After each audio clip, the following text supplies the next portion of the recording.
الشمائل المحمدیہ، میں آپ کو اس کے بارے میں بتاؤں. اب یہ تو امام ترمذی رحمۃ اللہ علیہ کے بارے میں ہم بیان کر چکے ہیں. اب کتاب کے بارے میں تھوڑا سا. کتاب کیا ہے؟ الشمائل المحمدیہ. اس کا اصل نام الشمائل المحمدیہ نام ہے. اس کو صرف شمائل کے نام سے بھی یاد کیا جاتا، شمائل النبی نام سے بھی یاد کیا جاتا ہے. یعنی آپ جب یہ کتاب کا ٹائٹل دیکھیں گے تو بعض کتابوں پہ اس طرح سے الشمائل المحمدیہ لکھا ہوگا. کہیں پر مارکیٹ میں آپ کو یہ کتاب ملے گی الشمائل النبویہ کے نام سے، یا اکثر عام طور پر جب اردو نسخے اس کے ہم حاصل کرتے ہیں اس کے اوپر لکھا ہوا رہتا ہے شمائل ترمذی. تو یہ جتنے نام کہا جائیں گے، الشمائل المحمدیہ یا صرف الشمائل یا شمائل النبی یا الشمائل النبویہ یا شمائل ترمذی، یہ سارے اس سے مراد یہی کتاب ہوگی.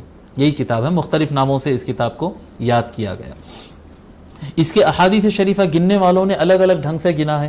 جنہوں نے سند کے ریپیٹ کو الگ سے روایت کے طور پر نہیں گنا ہے، انہوں نے اس کی تعداد 395 گنا ہے. احادیث شریفہ کی تعداد 395 انہوں نے کیا ہے. جنہوں نے حدیث کی سند کو، یعنی ایک حدیث بیان ہو گئی ایک سند سے، دوبارہ صرف چین آف حدیث بیان کی جا رہی ہے اور کہا جا رہا ہے کہ یہ چین آف حدیث سے اوپر کی طرح دوبارہ روایت ملتی ہے لیکن راوی لوگ الگ ہیں. تو وہ چین آف حدیث کو الگ سے حدیث جنہوں نے کاؤنٹ کیا تو انہوں نے اس کو 415 اس کو کاؤنٹ کیا ہے. اس کے احادیث شریف اس طرح سے.